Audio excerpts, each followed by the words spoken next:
All right. So I know that some of the sessions went a little bit over, but I think we'll start. And I'm Laura Johnson. I'm one of the co-moderators with my former colleague and very good friend, Philip Tabus. And we will jointly moderate this wonderful session.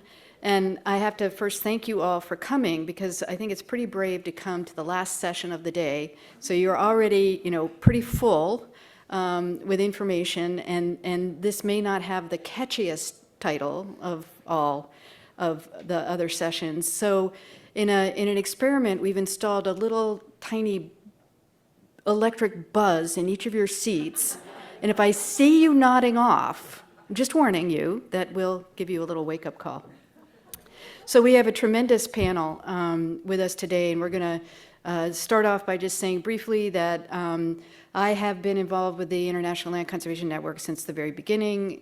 Some of you who are here heard that after I left Mass Audubon, where I'd been for 14 years, I wrote a paper that became part of the essential foundation of the International Land Conservation Network. I also worked for the Nature Conservancy for many years, which is where I met Philip. In fact, he hired me. He was my boss. And then I was his boss. And then and I also was at the Land Trust Alliance on the board for a number of years. So I'm seeing a lot of wonderfully familiar faces.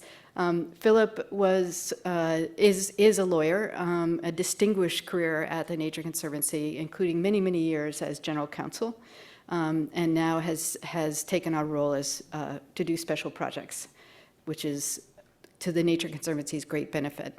So I'm going to ask Philip if he can say a few words about what we hope to accomplish in this session, and then I'm going to introduce our wonderful panelists, and we'll get underway.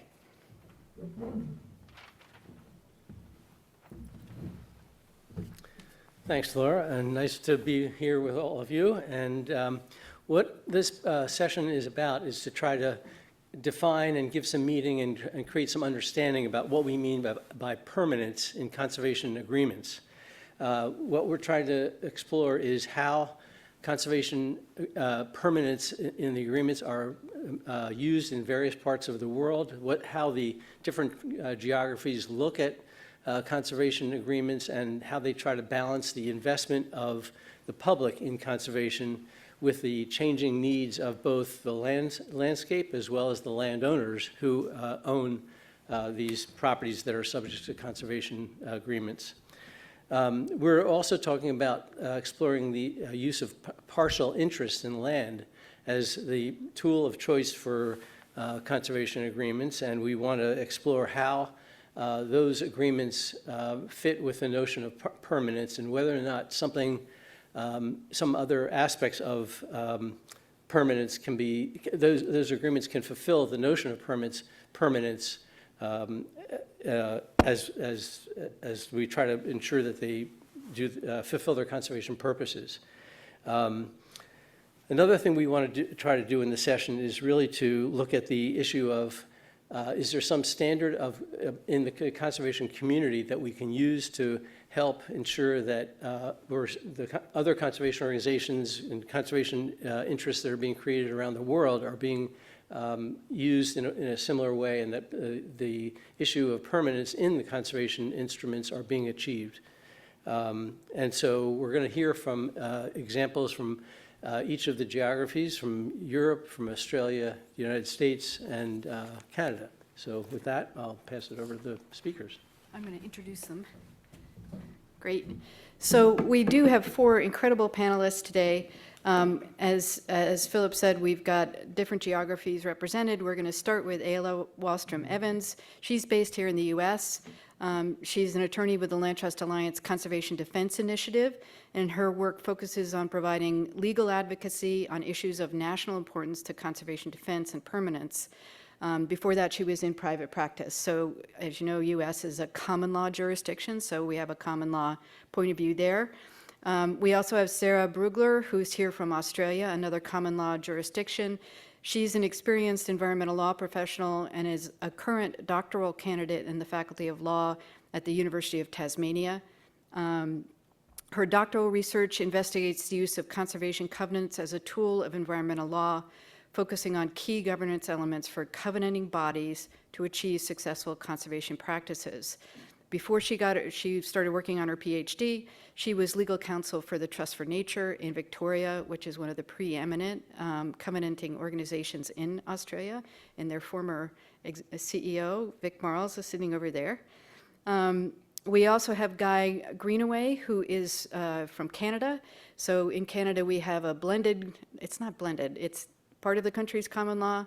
Quebec, as you've all been hearing, is civil code.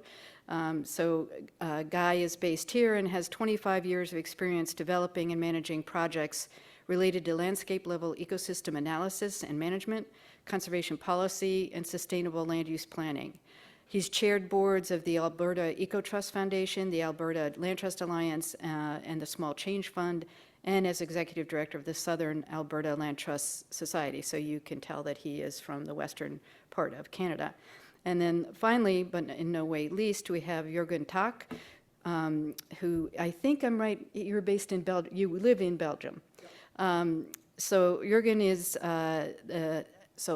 Civil Code, Eastern European Union. He is Secretary General of the European Landowners Organization, and we don't have anything quite like ELO in the States, at least, and I'm not sure in any other country they have anything quite like ELO, so maybe Jurgen might say a little bit about that.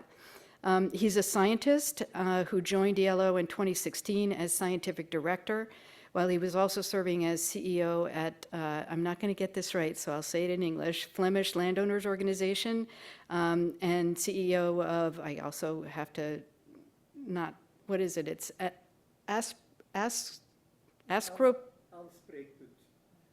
Yes, what he said, which is an advisory body for private landowners on the management of nature and forest. So you've been CEO now of ELO for how many years?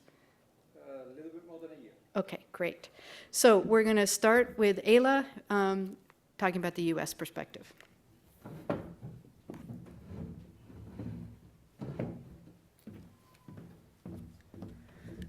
Thank you, Laura, and thank you to my colleagues up here and to everyone who's joined us today. I'm going to give an overview of the U.S. foundations for permanence, talk about some of the political and ecological challenges that we're experiencing, and some of the solutions to those. Let's see here. Okay, so first, what is conservation permanence in the United States? So we define conservation permanence as the perpetual protection of conservation purposes and values. And we achieve that either through land ownership by a conservation entity or through a partial interest known as a conservation easement. Our foundations for permanence really started with the federal tax code in 1976, which provided an income tax deduction for a donation of a charitable qualified conservation contribution. It's interesting to note that that first iteration allowed for term-limited or durational easements and did not require perpetual ones, but that was quickly rectified in the next year, 1977, when the code was amended to explicitly require that donations to be eligible for that deduction be made in perpetuity. So that foundation for permanence was laid right then and there. Then next came the need for the Uniform Conservation Easement Enabling Act. As was mentioned, we are a common law country, so there were impediments at the common law to perpetual protection by way of an easement. So this model enabling legislation was put together by the Uniform Law Commission, which essentially is a partisan body that puts together model legislation for the states. And this draft legislation informs all of our conservation easements. Every state has a slightly unique version, and while there's no mandate for perpetuity, it is strongly preferred by this Uniform Act. The next critical moment in the United States' push for permanence was the foundation of my organization, the Land Trust Alliance, formerly known as the Land Trust Exchange. And we are an umbrella organization of land trust members. We have currently approximately 950 members across the country, and we are dedicated to saving the places people need and love through strengthening land conservation across the states.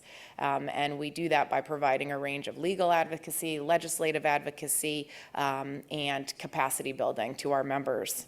The next step in this establishment of the Foundation for Permanence was the establishment of the Land Trust Standards and Practices, which was a member-informed process to basically set forth what are the best practices for stewarding this land in perpetuity, for doing the transaction, and for your organization and governance.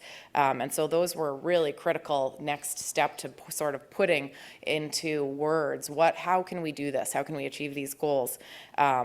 And then the next step that followed that in 2006 was the establishment of the Land Trust Accreditation Commission, which is an independent entity that is dedicated to evaluating and reevaluating land trusts to see whether or not they're complying with these best practices.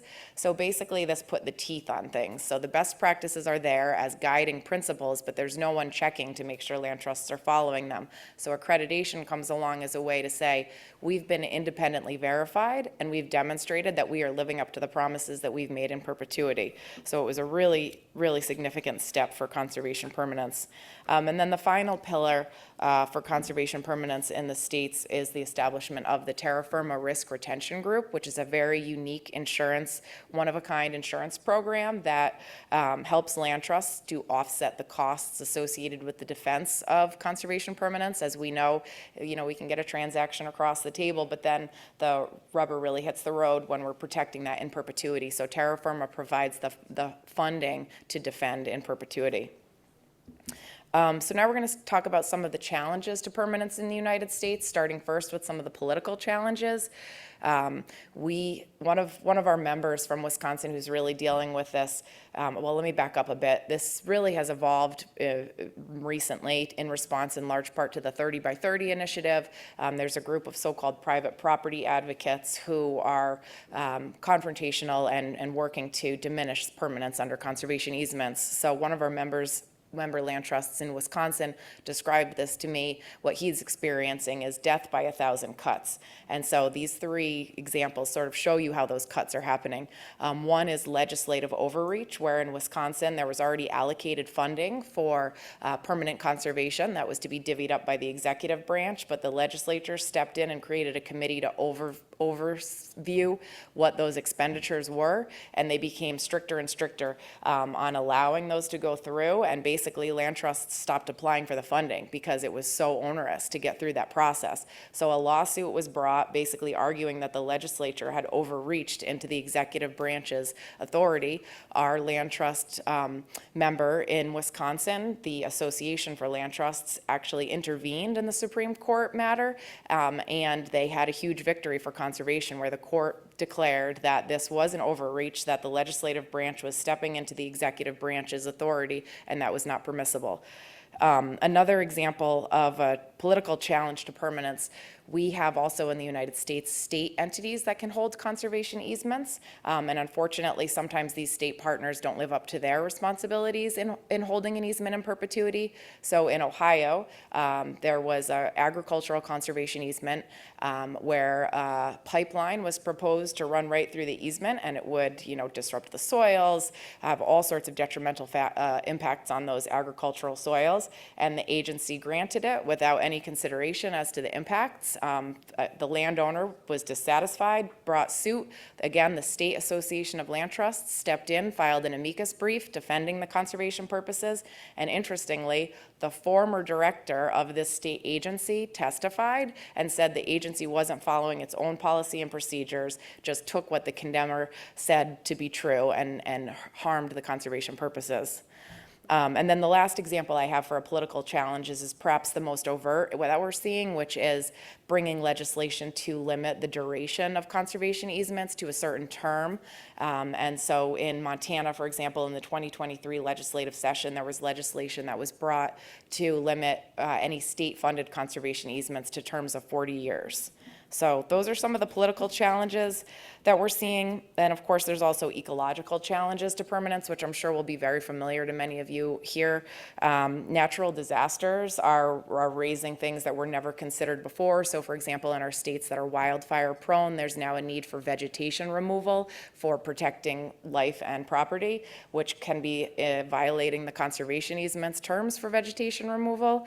Water scarcity is posing challenges for agriculture. If there's an agricultural easement and the water is dried up, what conservation purpose remains? So we're experiencing a wide range of challenges at the ecological level. But happily, we are defending against these challenges and trying to identify them so that we can respond appropriately. One of the key things is really starting and making sure that you look around the room at the table and making sure that all the voices are there. So it's critical that our Indigenous partners are there and making the decisions together and that we're listening to them. It's also critical to strengthen those foundations I talked about originally because they are living things. They don't just stay stagnant. They need to be strengthened so that they can respond to these challenges. As far as the political challenges go, relationship building is absolutely critical. As you noted in a couple of those examples I gave, it was these strong coalitions that stepped in and did that legal advocacy that ended up protecting those permanent conservation values. Sharing learned experiences and solutions like we're doing here at this conference has also been critical. So for example, we at the Alliance started a sort of little working group to address all of these political challenges that we're seeing informed by our member states, and we put together a toolbox responding to those attacks on permanence. And of course, monitoring state legislation is critical. Then as far as the ecological challenges, so this really starts with thoughtful conservation easement drafting at the outset. So first, when thinking of what the conservation purposes and values are that are going to be protected in that conservation easement, making sure that they will evolve with time and that they're not so narrowly focused that the conservation easement will no longer serve a purpose if these ecological circumstances change. It's also critical to have flexibility, so a strong amendment policy that allows for amendment while still protecting those critical conservation purposes and values. And also, we're seeing success with a sort of side agreement, like a land management plan used in collaboration with the conservation easement, so that you've got a little more flexibility in that land management plan for things that are maybe a little more microscopic that aren't appropriate for the easement. And then the next critical component is a well-funded and trained stewardship staff. These are the folks making sure that perpetuity actually happens. And without proper funding, that's just not going to happen. So this staff needs to be trained to identify protected risks associated with these ecological shifts that we're seeing. They need to be trained to identify impacts and vulnerabilities in their region and on individual conservation holdings. It's critical that stewardship staff establish procedures and policies for addressing these things. We have seen some really innovative work from some of our members who are putting together conservation easement stewardship and climate change policies, for example, that address all sorts of things from prescribed burns to grazing for fuels reduction, post-impact habitat restoration, and whatnot. So that is very critical. And then, of course, following land trust standards and practices is essential to making sure that we can address all of these ecological challenges as they arise. Oh, and I didn't advance my slides, did I? Well, my apologies. So just a few final takeaways as far as what I'd like you to take away from this today. One is that the perpetual protection of conservation purposes and values through a legally binding mechanism is essential. 2 is that relationship building is critical. And 3, that stewardship must be fully funded and supported in order to do the hard work of adapting appropriately to changed circumstances in perpetuity. So thank you very much for your time. I will now turn it over to Sarah.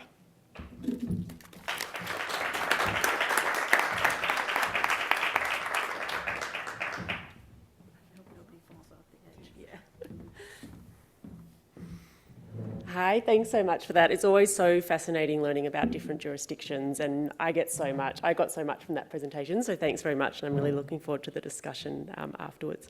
So I'm here to talk about, let me go to the next slide, the strengths and opportunities and the tensions for permanence of conservation covenants in Australia. So our comparison of a conservation easement in Australia is a conservation covenant. So conservation covenants, they operate in a similar way from a property law aspect, although how they are governed in Australia is that each state-based territory has established state-based legislation that governs the use of conservation covenants, and it tends to be one primary governing body that is responsible for the governance of these private land tools. And conservation covenants, they've grown significantly in Australia since 2000. It is a largely philanthropic participation that we see in Australia. There are in some states and territories, in particular New South Wales, there are some significant financial incentives for ongoing annual stewardship services. However, aside from that, they really are primarily philanthropic. And Australia has evolved to have one of the largest PPA estates in the world. Conservation covenants are a tool that can establish and meet that definition of a privately protected area, and they're the primary way that we can establish protected areas in Australia, privately protected areas in Australia.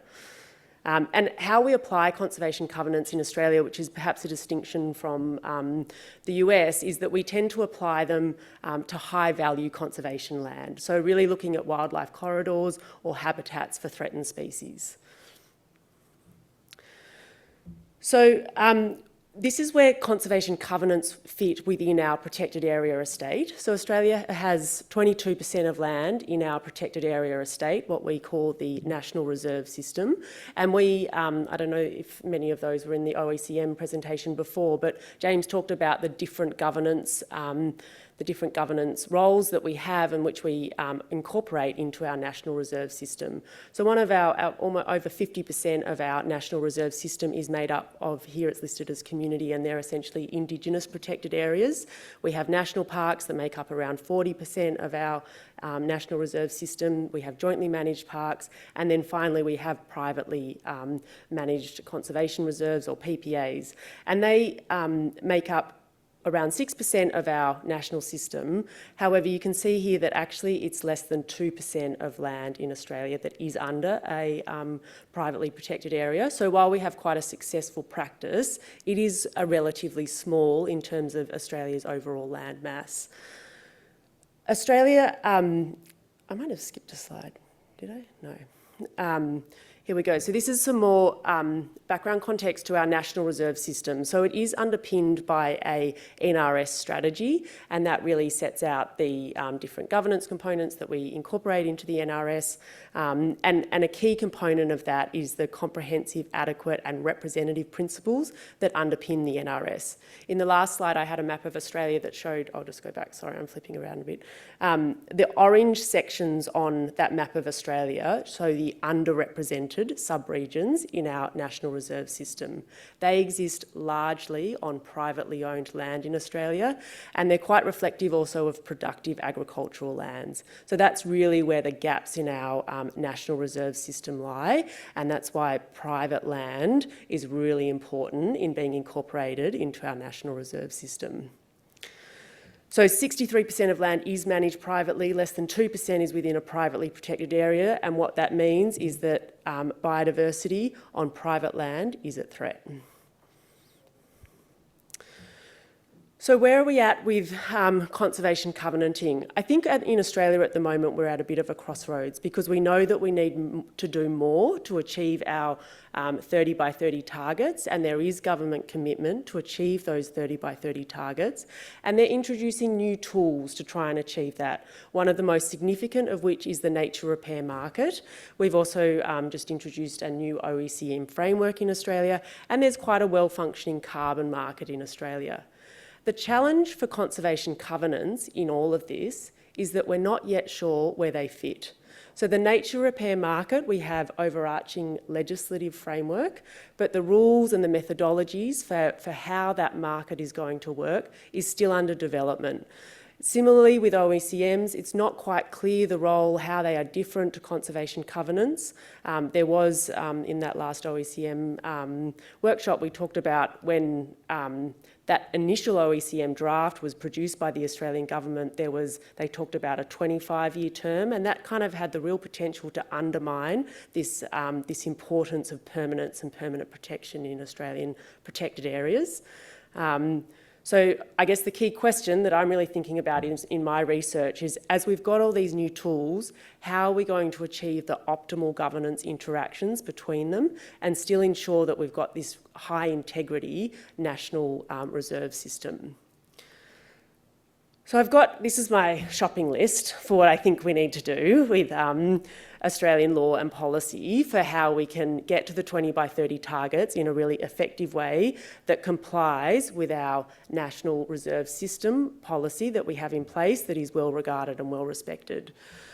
So I think first of all, and A and B that I have here are most relevant to this permanence question, because I think the first thing, I think that in many ways we need more landowners, more private land. You saw those gaps in representations and those threats to biodiversity on privately owned land. We need to do more. And there's nothing wrong with having more tools to allow more landowners to come into the system. However, as our national government introduces these new tools, like the nature repair market, OECMs, we've got this new also national roadmap for how to get to 30 by 30, we need clear government leadership from the national government on the value that they are going to place on this idea of permanence. I can't quite see it yet in how they are introducing these things, and I think that's a really important role for research, for bodies like ALCA, the Australian Land Conservation Alliance, who are representing covenanting bodies and environmental NGOs working in private land conservation space to really, and they're doing an amazing job at doing this, but I think that as soon as the pressure needs to be kept on the national government to ensure that this importance of permanence isn't lost. It's also interesting to note that conservation covenants in Australia, when they were initially introduced in state-based legislation, they were never intended to be privately protected areas. That is a tool that has evolved as our global biodiversity framework has come about, and before that, our protected area targets. And so covenanting bodies have evolved to comply with international IUCN guidance and the Convention on Biological Diversity so that we can use them for our protected area estate. I think that we do need to continue to evolve those policy objectives for conservation covenants. Some of the things that I'm really interested in is prioritising agricultural landscapes in those underrepresented bioregions, and how can covenants facilitate ecosystem restoration. The other thing that I had there but seems to have got lost is that what we need to have in our evolving policy objectives is to continue to consider how to involve Indigenous landowners and Indigenous people in caring for country in our privately protected areas. There's been a little bit of progress in that, but that's something that needs to continue to move and evolve. The last three are more of a shopping list that are not so relevant to permanence. However, I think that a key component, this nature repair market is important. It might be great. Landowners are really excited about it, but it can't come at the expense of direct Commonwealth and state public investment. And I think that's getting lost in a lot of the policy discussion at the moment at our national government. And that direct investment needs to be made so that landowners can have some financial incentives to participate, and also to bolster the covenanting services to go into the administration of covenanting bodies across Australia.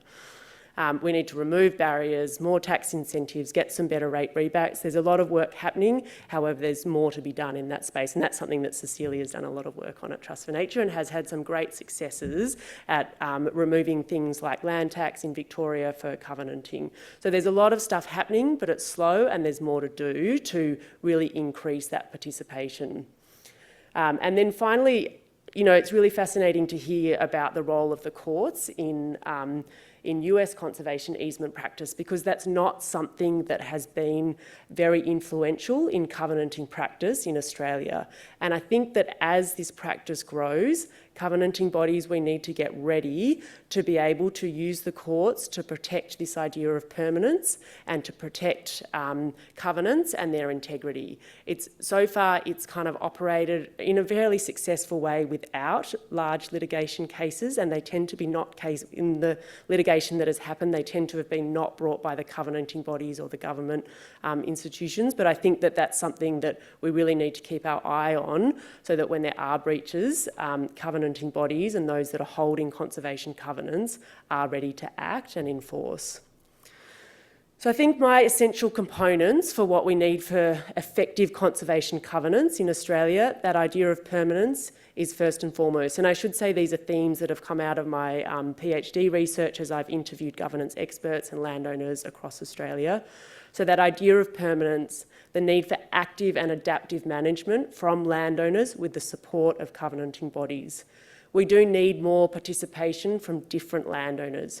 We've got conservation-minded landowners in the system. Now we need participation from landowners that might not naturally be attracted to conservation covenants, but we need to find a way to get them into the system, and I think some of those financial incentives would be one way to do that. Private land is just such a core component of Australia's national reserve system if it's going to be effective in preventing and halting the loss of biodiversity and assisting in the reversal of that biodiversity loss. Finally, in Australia, we do have some amazing complementary regimes and ancillary services that are voluntary and they work really well alongside covenanting body. Land for Wildlife is a fantastic service in Australia that often in Tasmania that does an amazing job at operating alongside its conservation covenanting practice. It also is a really successful tool that is used in southeast Queensland where local councils are using conservation covenants. Other ancillary services and effective conservation tools that are more attractive in some agricultural landscapes are land care and other bodies that are more appealing to agricultural landowners, and I think for conservation covenants to continue to interact with those complementary and ancillary services will enable greater participation. And that's me.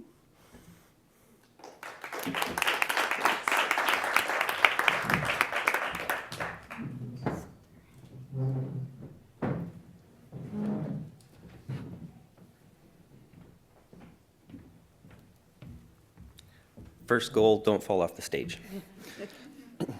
My name is Guy Greenaway with the Corvus Centre for Conservation Policy here in Canada, and I'm going to approach the permanence issue in a slightly different way. I'm going to take very specific aim at a trend that's happening all across North America, this trend towards temporary conservation easements.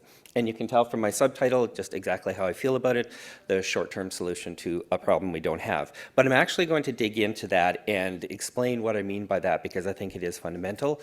But then I'm also going to talk about why our research has indicated this is coming about in certain areas. This will be more focused and more relevant for Western North America than Eastern North America, but still, again, across the area. And then talk a little bit about what I think some of the solutions might be.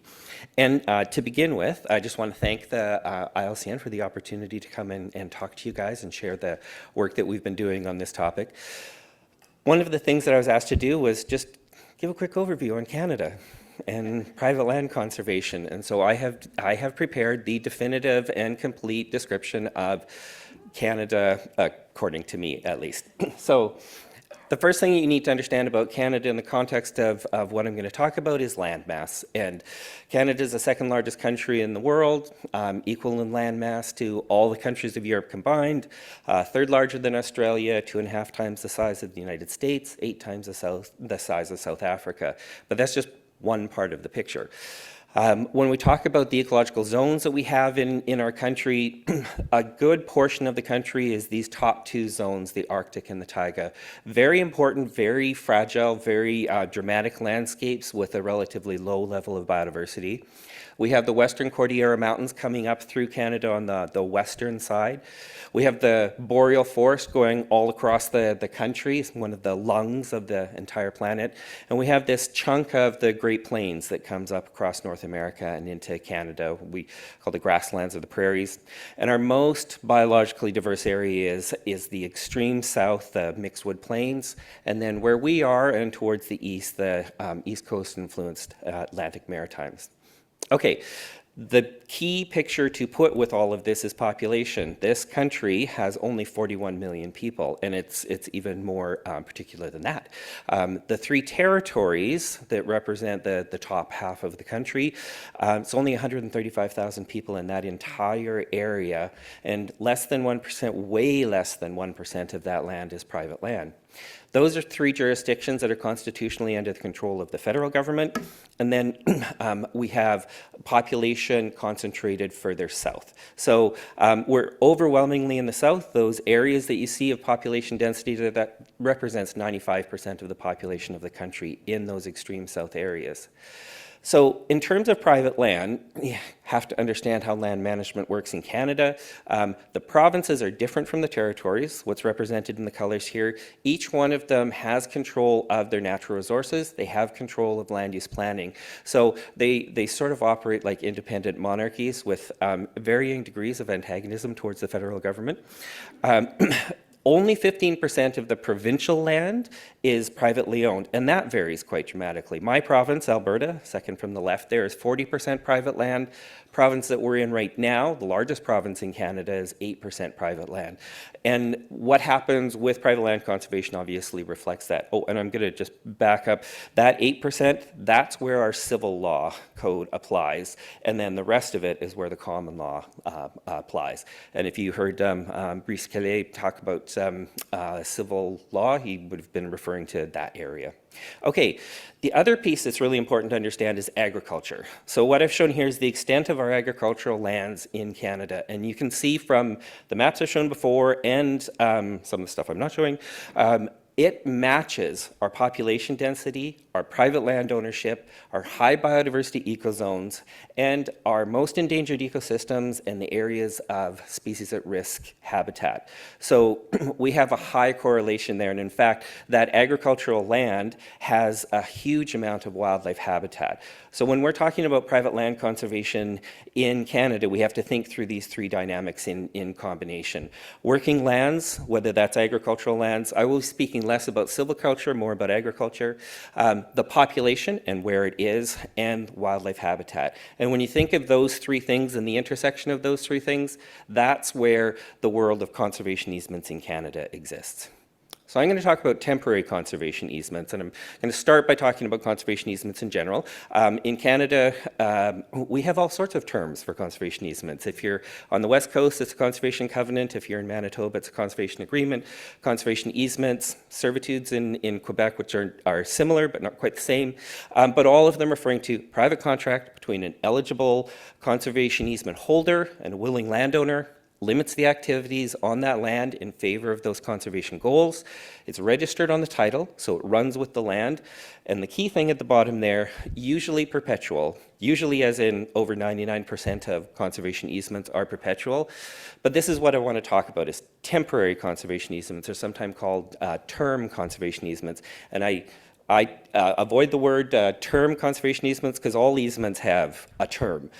What distinguishes these is that they're temporary, 20 to 40 years. And what's often coming forward now in the discussions that these are presented as a viable solution to our conservation problems. And so that's why I'm digging in here to say, if it's a solution, it's a short-term solution, and if it's problems, perhaps it's not problems that we have.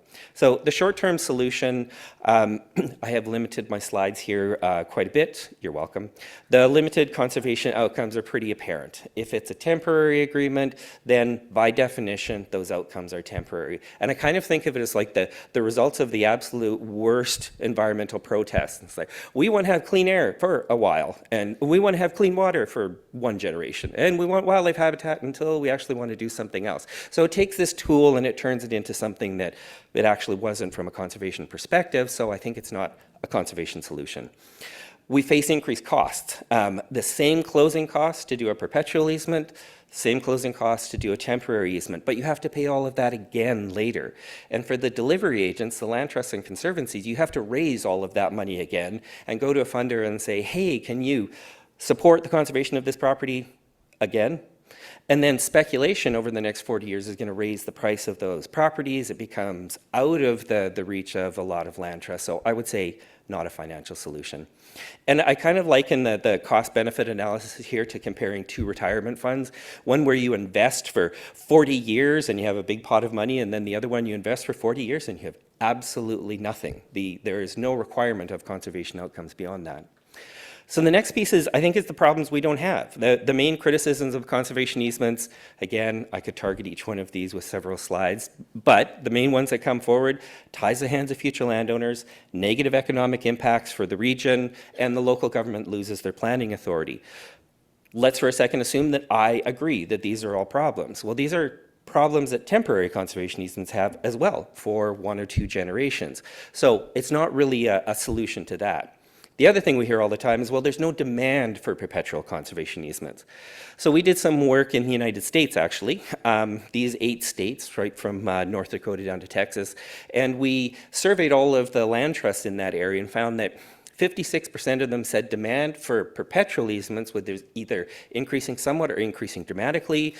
69% said that the demand for conservation easements that are perpetual exceeds the available funding that they have. And when we look at the National Conservation Easement Database, for those 8 states, on average, they increased by 61% in acres over that 10-year period.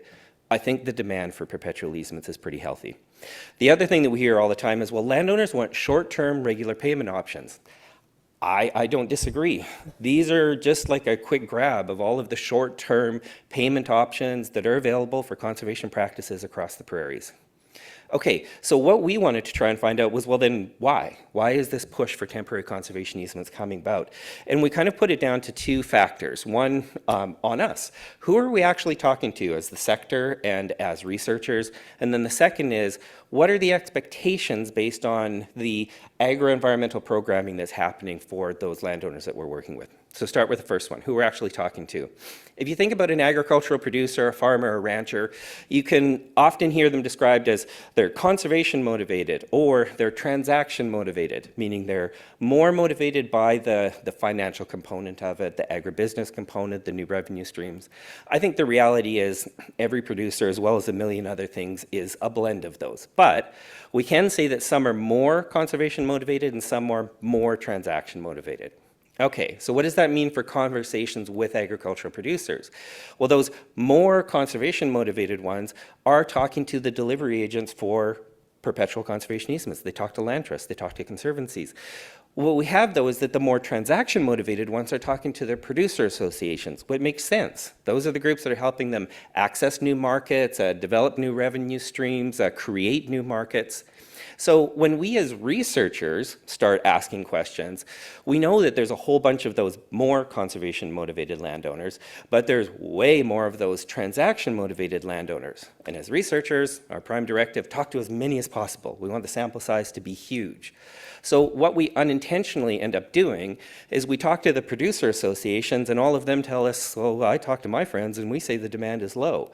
But we're not talking to the land trusts, and the land trusts, the landowners they're working with, clearly from that data show that the interest is high. Okay, last thing I'm going to do, agro-environmental programming expectations.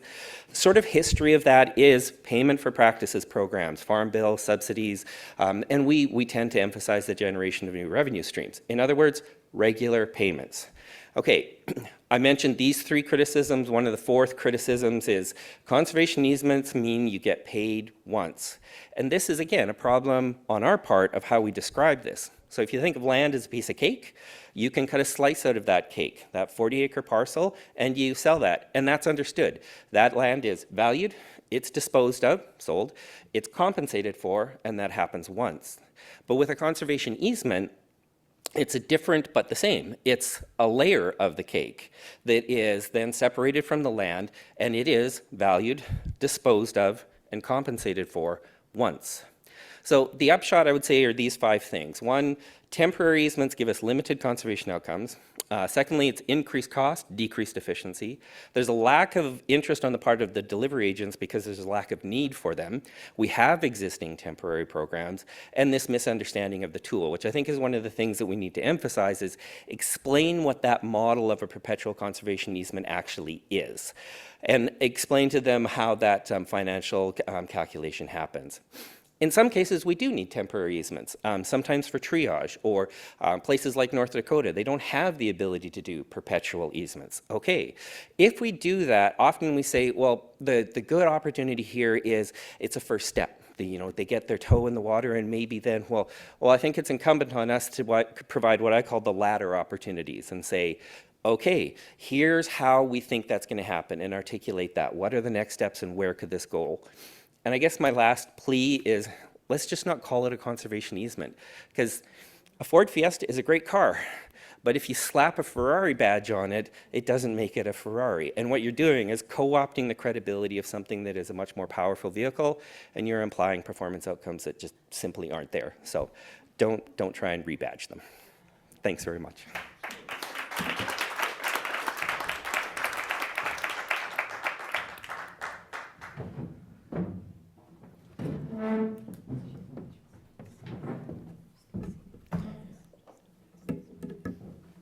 So, Laura, you asked me to give at least a little bit of an explanation of what the European landowners is and what we are doing.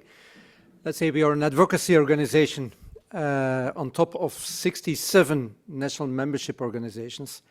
And those 67 membership organizations altogether have 2.8 million paying members, all of them being private landowners. What we do is we make sure that, let's say, especially private property rights are well respected when we are making new legislation in Brussels. So we are representing those private landowners towards the European Commission and towards the European Parliament.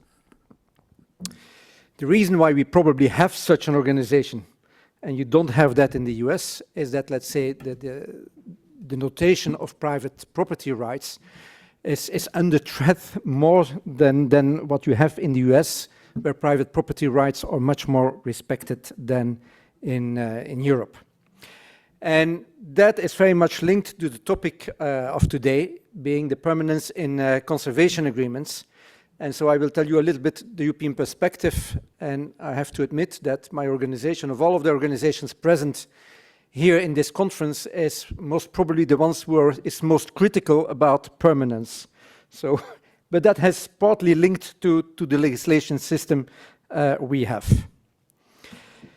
Let me first tell you that if I look into my membership, let's say our oldest members have documented proof that the land was belonging to them in the year 820.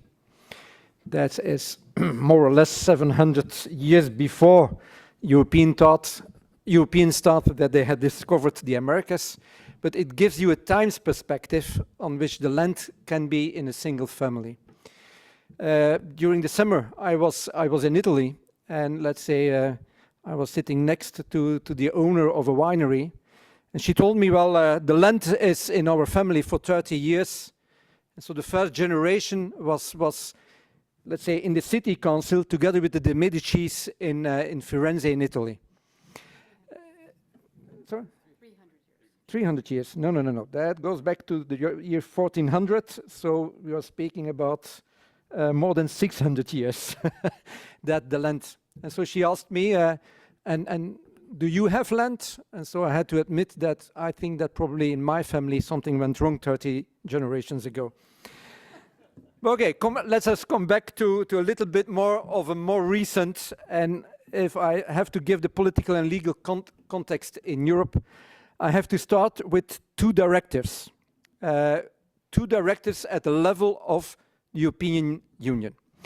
There's a Birds Directive to protect all wild bird species and protect and restore their habitats, and the Habitats Directive, which is doing the same, but specifically for habitat types. But let's say it's also having a number of annexes where we are referring to a number of species which have to be protected at the community level, so at the level of the European Union. Directives, let's say it's not a law as such, it's giving, let's say, an objective to the EU member states, and the EU member states are asked to make a number of legislations to reach the objectives given in those directives. At a certain moment, they have brought those two directives together in what we are calling the Natura 2000 network. So all of the protected areas which were part of the Birds Directive, all of the protected areas part of the Habitats Directive were brought together in what we call today the Natura 2000 network, and which we claim is the largest conservation network in the world. Now, what is specifically, if we go back to the beginning of Natura 2000, and then we are speaking, let's say, about the beginning of the 90s, so a little bit more than 3 years ago, there was a strong focus, look, do not be afraid as a private landowner in the countryside, because Natura 2000 is not about nature conservation only. It's about ecology, but it's also about the economy, about social aspects. And the private landowners in the countryside said, if that is the case, we are going to support the way forward. What we see that is in the meantime, let's say the ecological aspect has been becoming more and more important, and let's say in a number of EU member states, we have lost completely the link with the economic or with the social aspects in those regions. And for this reason, let's say there was a strong urge to do a fitness check to see whether the Bird and the Habitat Directive were still up to date. Okay, they survived, but with a number of comments on the legislation. That triggered especially nature conservation organizations to say, yeah, but okay, we have to be careful because if it's only a directive, we need a stronger instrument. So we need a nature restoration law so that it makes that the objectives which we have put forward in the Birds and Habitats Directive are becoming legally binding, and that makes that if an EU member state is not fulfilling the objectives, that they have to pay a fine, which can be considerable. That nature restoration law was adopted this year by the European Parliament, and to give you an idea, with 51% of the votes. Just to give you an idea that, let's say, half of the population is really giving the indication that this was not the law they really wanted, and that they want to keep up with the directives. And there we have the first time, let's say, the nature restoration law is pushing into permanence, while, let's say, the directives was more of, okay, let's do something together, but on the other side, if you're not reaching objectives, who bothers? We see that very clear if we are discussing large carnivores, and we have a growing wolf and bear population in Europe, I would say, showing the a major success at the level of nature conservation. But there, at the same time, we see that different EU member states are reacting in a very different way. Some of them, let's say, well, the strict protected element we see in the Habitat Directive. Oh, okay, that doesn't mean that we are not able to shoot a number of those animals. And let's say, then I'm referring up to 300, for instance, in Sweden last year on a total population of 1,200. Up to countries who say, no, but Brussels says, this is strictly protected, so we are not going to take any action. Even if they have a bear or a wolf attacking people, they will say, no, there is strict protection. That leads to a situation, let's say that the EU member state says, yeah, but it's not our mistake, we can't do anything. It's Brussels. And Brussels says, yes, but this is a directive, so the real legislation is at the EU member state. If we look at the financial context, let's say we had a project, Phil, a couple of years ago, which we did together with TNC America, and there was a US team coming over to Europe to present a number of legislation, of a number of tools on nature conservation, which we do not know in Europe. It took that team, I think, 3-4 weeks before they started to understand that, let's say, land in Natura 2000 was never compensated for being designated as nature conservation land. That makes that no compensation was given, but in the last 30 years we have seen an increasing ecological requirements. And let's say with the nature restoration law, let's say we have put forward a number of figures. We want to have 30% of the land protected in Europe and 10% of the land strict protected. That is what we have taken up in that nature restoration law. But we have completely forgotten to put a budget on that. And let's say we have a live budget, which is extremely low, for instance, compared with an agricultural budget. And so in reality, we are leaving it up to the EU member states to solve the problem. What we see is that that is pushing for a number of alternative ways of financing biodiversity conservation. And then I'm thinking about carbon credits, biodiversity credits. But that is resulting to a very strange reaction from environmental organizations who for the first time see that money is going not to them, but to private persons, farmers, foresters. And let's say we have today more and more a push of those organizations to say, yeah, but we need a better monitoring. It has to be better legally subscribed, because there is that risk of greenwashing. Now, in Europe, we are at a level that we have created so much legislation around those topics that most private landowners say, it's becoming too complicated, too much administration, too much monitoring. We are not going to participate in this type of programs anymore. On the other side, what we see is that there is an increasing interest of private landowners to participate in nature conservation. And for instance, within my organization, I always say 80% are farmers, 60% are foresters, and now 40% of our members are involved in nature conservation, meaning that they have dedicated part of their land for nature conservation. What we see is that, let's say, even if they do an effort, they are today in competition with nature conservation organizations, because they are trying to buy land. They do that with state aid money. That goes up to 90% of the total cost of the land is coming through subsidies to nature conservation organizations. They are fighting against landowners who are putting 100% of the budget on the table. Yeah, and that results, of course, to a lot of frustration and landowners who are quite angry not to be able to fully participate in nature conservation objectives.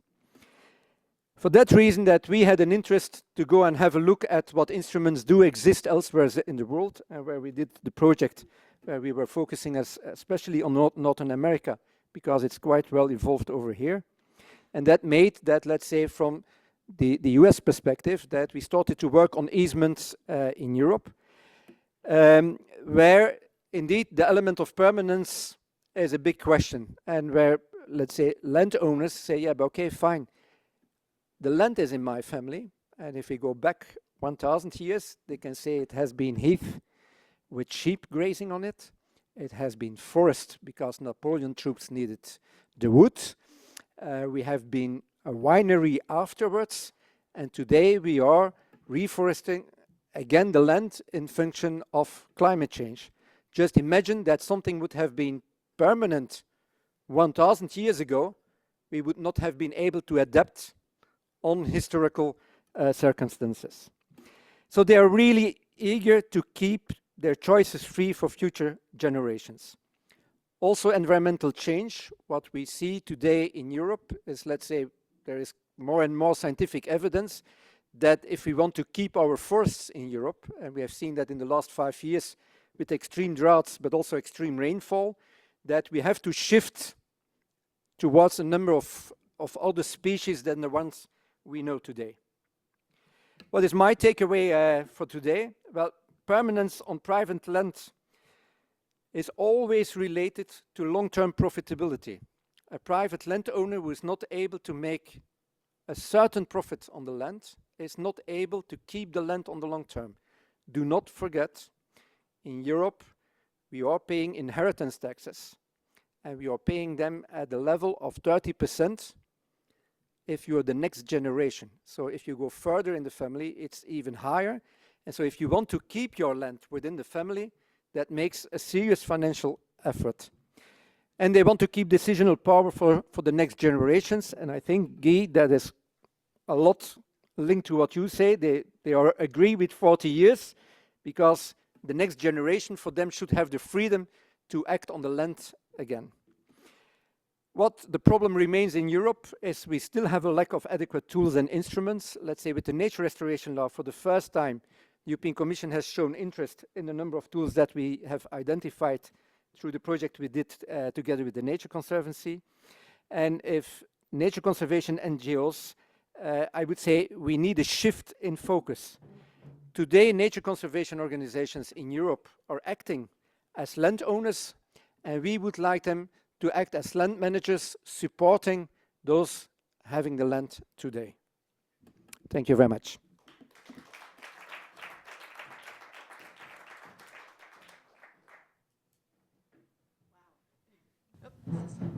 Those were, I think, phenomenal presentations, each of you. Thank you so much. And provocative and thought-provoking, and we've got a lot to talk about. So we will be sure to take questions or comments, but thought we might start off with a few questions ourselves, and this panel doesn't lack for things to say to each other as well. So we're just going to let it roll here. I'm going to ask Philip to kick us off. Yeah, let me ask the one question that came to mind from all of your presentations having to do with, does the fact of having so many choices in terms of what arrangements landowners can make to achieve conservation hinder or help the effort to try to achieve some permanence in conservation purposes? Sure, I'll start us off. I think the increasing amount of choices is making conservation permanence harder in the States. We talked a little bit about carbon projects and other tools where entities are seeking to use shorter term conservation agreements, which just don't achieve those goals of permanence that we're striving towards. But on the other hand, I'm going to now play the other side, where I can see some new tools might be needed. So maybe we need to be thinking about things like conservation leases in complement to some of our existing tools, because agreeing with what Guy said earlier, conservation easements cannot be used for less than perpetual land conservation. Our community fought very hard to get perpetual conservation easements in the States, and to now water them down to term limited is really going against all those efforts for all the reasons that Guy talked about, how hard it is to get those in place. But maybe we need to think about some newer tools, like I mentioned, a conservation lease that can do some things that a conservation easement can't. So for example, we're seeing a rise in demand for affirmative obligations on the landscape in the United States. So not just a restriction from doing something like not developing a house, but instead an affirmative obligation to do something active to restore the land. And with conservation easements, it's much easier to stop someone from not acting than it is to get someone to act. And so when we get into that world of affirmative obligations, it's tricky under a conservation easement. And so maybe a conservation lease is a more appropriate tool in that instance. So I think we don't want to go too far of too many tools, but we also need to be open to considering some tools addressing the new challenges and conservation needs that we have. So thinking about tools that can be used together and alone. Well, if I look within our membership, let's say if you tell a private landowner to do something with a single instrument, in reality you don't give him the choice. That's reason enough not to do it. As soon as you start giving the choice between a number of instruments, all of them in a way leading to the same result, they will make a choice and they will be happy to do so. But the fact that they can make the choice themselves is extremely important for them. To give you an idea on something which is happening in my own country, Belgium, let's say we have what we call type 1, 2, 3, and 4 nature. Type 4 nature is what I would call an easement. It's perpetual, it's going into eternity. Type 3 is exactly the same management plan, but for a period of 24 years. Private landowners prefer to take the type 3, which is more or less a restricted time period. What they often forget is that we have in our legal system is that, let's say, today, natural land is not able to be degraded anymore. So that makes if they are building up and they are reaching a certain level, they are being paid for that for 24 years. And if they do not renew, they have to keep it at the same level. So in reality, they are paying themselves to maintain that. If you have a type 4, the easement, then they can still have that subsidy to maintain the land. So in reality, the type 3 is a stupid choice. But a majority is taking the type 3 choice because of that idea. It's something I'm signing for 24 years and not for longer. And there again, Guy, I think that is going very much together with what you just presented.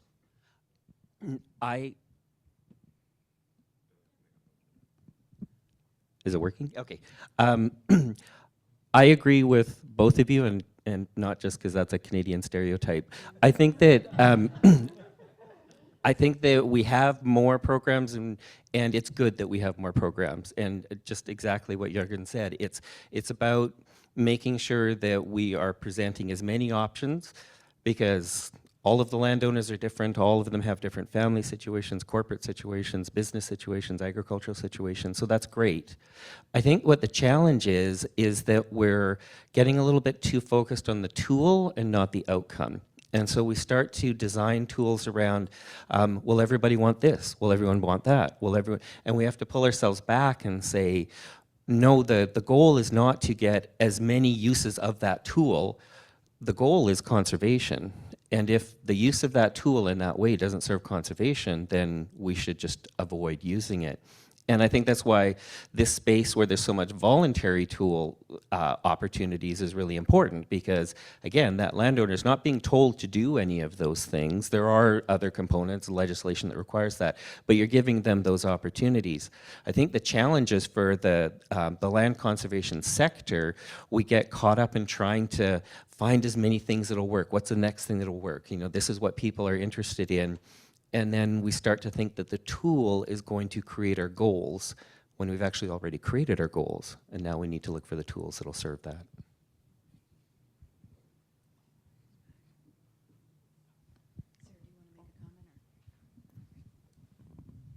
I think that's been pretty comprehensively answered. I think the only thing that I would add, I agree with all of that, and the more tools, the better, to get more people involved in private land conservation. And it's just being clear on what each tool is trying to achieve, which I think is just another way of saying what you were saying. Great. I have a question specifically for US and Australia. And this, Vic, goes back to my first visit. And I had a very strong hypothesis, one might even say a strongly held opinion, that more conservation easements were better. Because if you look at the land trust movement in the US, land trusts and land conserved took off at about 1981 like this. So that led me to the not unsurprising conclusion that more was better. And I didn't fully understand in Australia that covenants can only be held by a relatively few organizations. And I sort of thought that part of my job with Vic when I first met her was to persuade her that there needed to be more covenanting organizations and then there would be more land protected. And Vic, in her Vic way, looked at me and said, "You're crazy." Because just think of what you've had to build in the US to support 900 and whatever land trusts, most of whom hold restrictions, easements, covenants. And we've had to build an accreditation system, and we've had to do, it is an enormous process to keep land conservation in the US, and thank goodness for the Land Trust Alliance, actually meeting its obligations across the 900 and some odd organizations, and that actually Australia choosing to have or deciding to have relatively few covenanting organizations may allow more resources to actually go towards protecting land as opposed to maintaining the infrastructure. It goes to the exact same point of, have we gotten to too much? So from the Australian US perspective, how does this relate to permanence? How does the operationalizing of carrying this out relate to permanence? And do you have an opinion on what's the better system?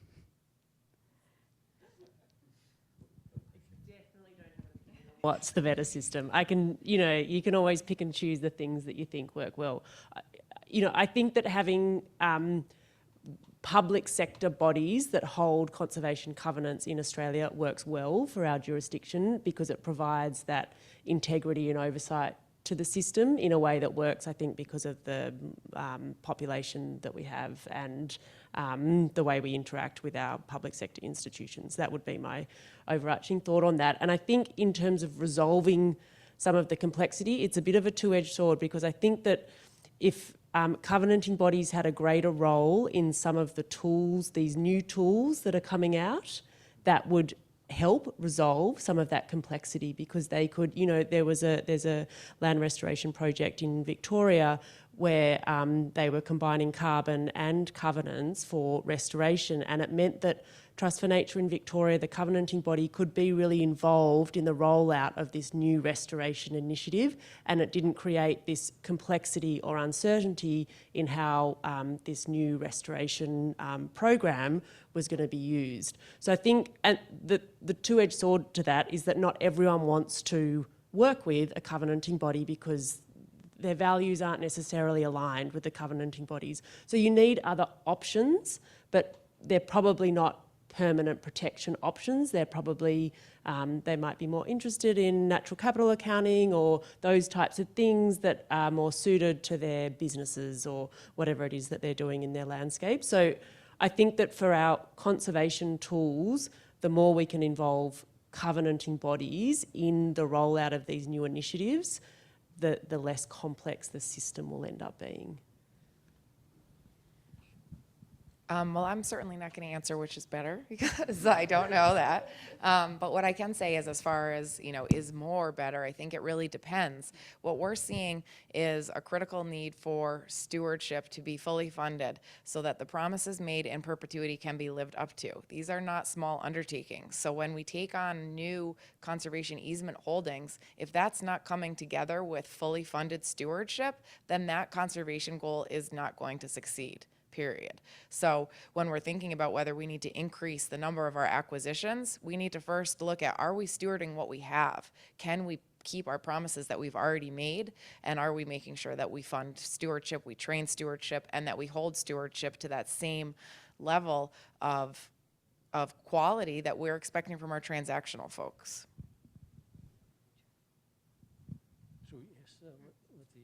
Why don't we let the audience ask some questions now of the panelists?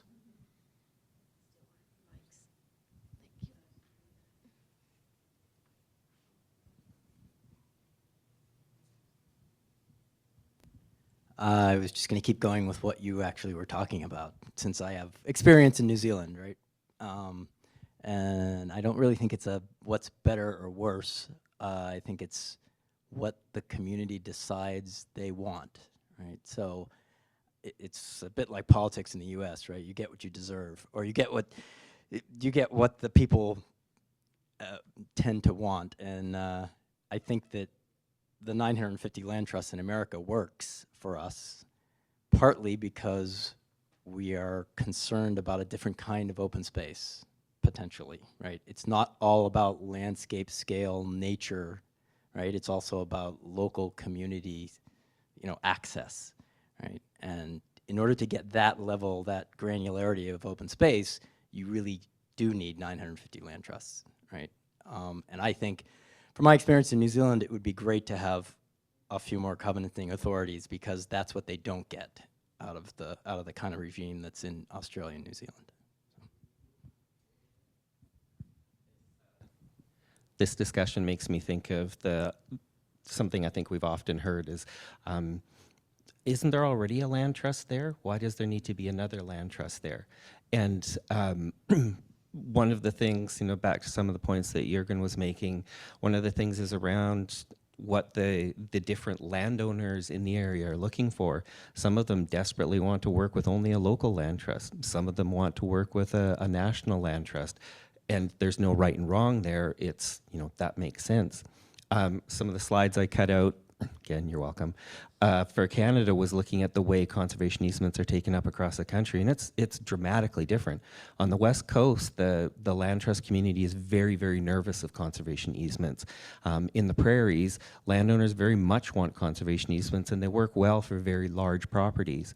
When you get into central Canada, where you have smaller properties with really high price tags, it's a sort of a half and half. And when you have funding that's available through federal programs that support provincial programs in areas where there's lots of private land.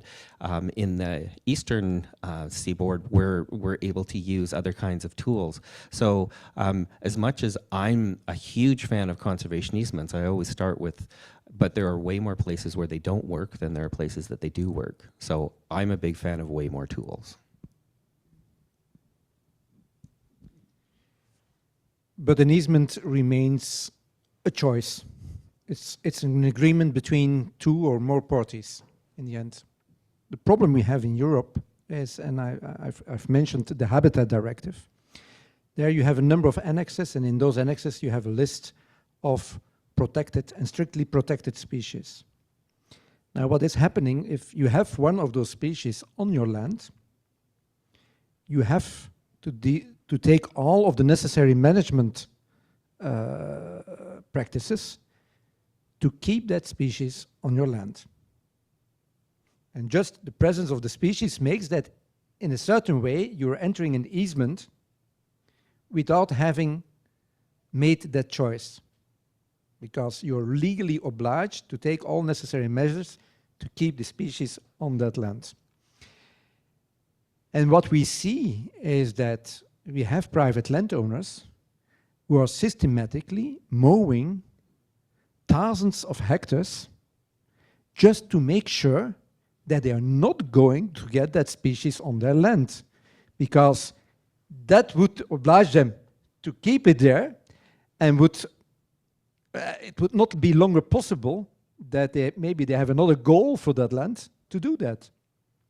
And so there you have a system where legislation in a certain way is taking over from, let's say, an agreement between two or three parties, where it's becoming perpetual, but let's say where people are trying to avoid that you're getting into that situation with a loss of biodiversity as a consequence. It's a very perverse disincentive. Yeah, I think it just gives you such a picture of how different the cultural and the norms are, obviously from Europe to other places. I'm interested also in, Jürgen, you've talked a lot about compensation. And I think, Guy, you described well the difference between taking a slice of the pie and getting paid for it, and then it's gone, versus sort of the horizontal cut of the pie. You still get paid for it, but you sort of feel like you still have the full pie. And this issue of how you are compensated also strikes me to be an important part of the permanence debate. Or how you actually are able to value economically what you're giving up. It's one thing to give up something permanently, the slice of the pie, versus periodic payments over time.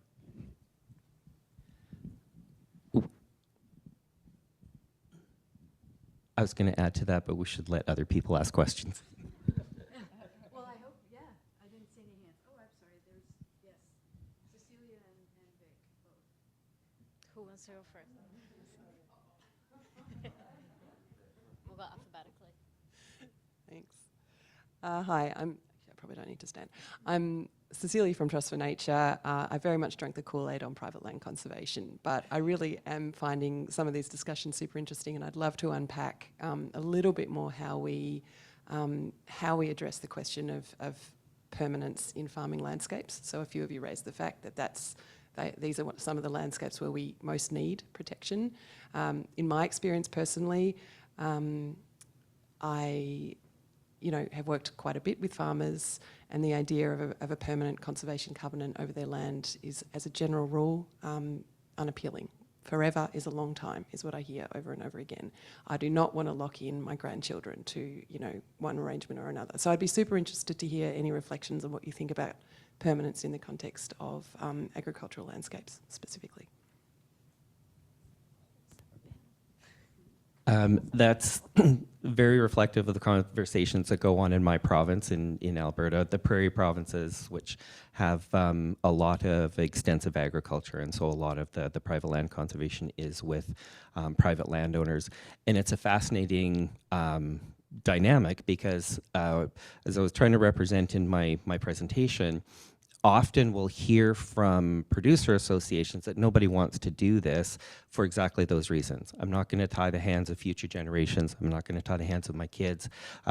What is the economic or the financial rationale for me doing these things? Yet there are a number of landowners who do want to do it. And one of the jokes is sort of, some of them want to protect the land for their kids and some of them want to protect the land from their kids. So you have that different kind of mentality and dynamic. What often gets brought up is that, yeah, but forever is a long time, perpetual is a long time, and I'm tying the hands of the future. What we have is huge swaths of land that have been sold, converted into housing developments, converted into industrial parks, and that was an individual private landowner's decision to sell that property, which is now a perpetual use. Whether there's a legal agreement to say it's perpetual or not becomes pretty much immaterial. It's a perpetual use, and the hands are tied of everybody. And what seems to come up in that is that we're okay with perpetually tying the hands of the future unless it's conservation. And so, again, the conservation organizations have to take that into account when they're thinking through all of these different models. If you come up with something that no agricultural landowner wants to work with, obviously you're going nowhere.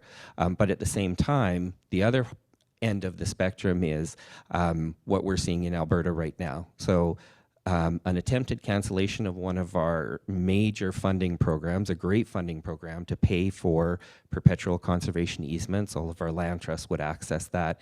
And a current government who says, well, actually we want to stop that, and we want to stop that because the money is running out. So we've got another idea that's going to cost even more money. Financially, I'm not sure how that works, but the idea is we'll take that and we'll make perpetual payments to landowners. For what? And with what requirements and on what basis? And there is, again, no conservation goal. It's just, oh, this payment for ecosystem services thing. Where's the money going to come from?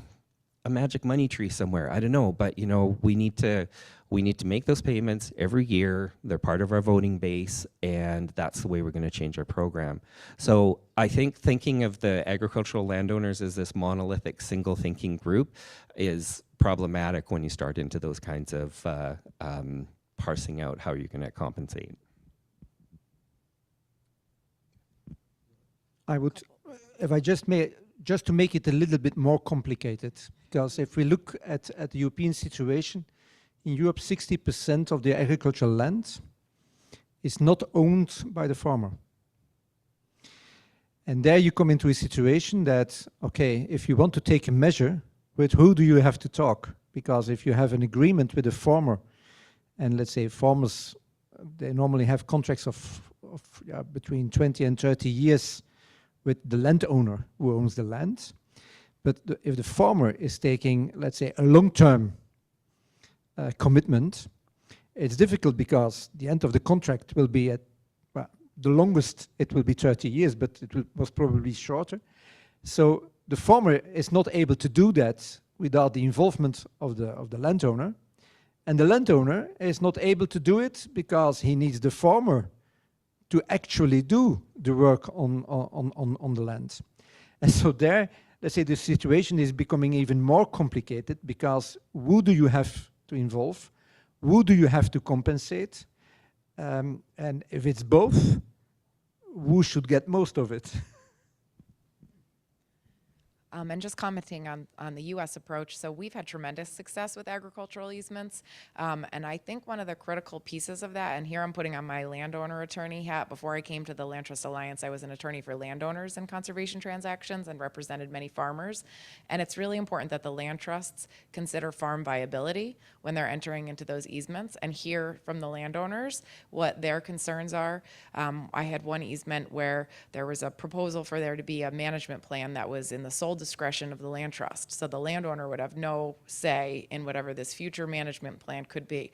How can you ask a landowner to not have any say in something that's undetermined at this point? So there needs to be some listening to the farmer and understanding the realities of farm viability. And one way is that land trusts in the states have achieved that is by establishing land trusts by farmers. So the Colorado Cattlemen's Association in Colorado is a great example of that. It came out of an association for cattlemen ranchers, and they recognized, that they needed to protect these ranches, but quite frankly, some of the, crunchier granola conservationists wouldn't get through to ranchers. They needed to have people-to-people relationships where we understand where they're coming from, and they've been a tremendous success. I mean, thousands and thousands of acres have been conserved because of that understanding of ranching that they have built into their organization. Vic, and then I think we might have to wrap up. Have you got time though? Yeah. You sure? It's nearly 5:30. Oh, sorry. I'm not chairing this. That was so just to respond to Laura and then my question, I feel like in my previous role I really didn't, being open-minded was a luxury. So I absolutely, unlike Cecilia, I totally have drunk the Kool-Aid, and the more I've done this role, the more I've been committed to the concept of permanence for all sorts of reasons. And I also think that we do need to have lots and lots of options, which we do and which will come about. But my question really was, I was reading the Ipsos Global Trend Report 2024, which was and we were talking about this last week at our conference, which was saying that for the first time, we can't assume that future generations will be better than past generations. And that and in the context of the work that we're doing, thinking about how permanence really is a way of securing fairness over time. I mean, yes, obviously its goals are ecological, but does it also have a fairness over time dimension to future generations, I suppose encapsulated by the concept of intergenerational equity? And one of the, I sit on a water board in Victoria, and one of the things we're starting to think about is intergenerational equity and how we factor that into pricing. So pricing now, a bit for people now, but also pricing has to be for people in the future as well. And so I guess I was wondering, with the exception of Sarah, because we both live in Australia, whether there are any discussions in any of these other jurisdictions about intergenerational equity in the context of permanence or permanently securing our outcomes, as a way really of protecting us against the bias in human beings for making decisions for the present, even when we think we're making decisions for the future. Was that too much? I'm very sorry.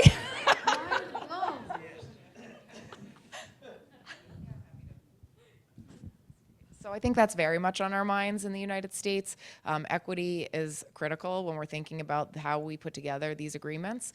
And so we're looking really closely at the tools that we're using and how can they be improved. So for example, the conservation easement, one of the traditional prohibitions in a conservation easement has been all commercial uses, period.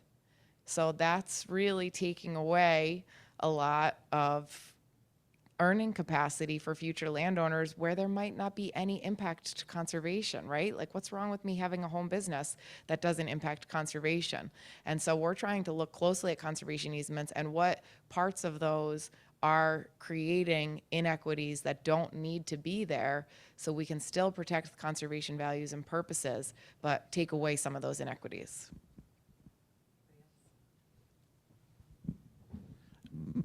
The land trust that I was the executive director for many, many years ago was started by a group of ranchers. And so the whole intent was to incorporate in all of the agreements that intergenerational equity in the sense of maintaining the agricultural landscape, looking at how that would reduce the burden on future generations of being able to access lands that are increasingly expensive because of the speculation, not because of the agricultural value. And the way that the easements were written was very much on that basis.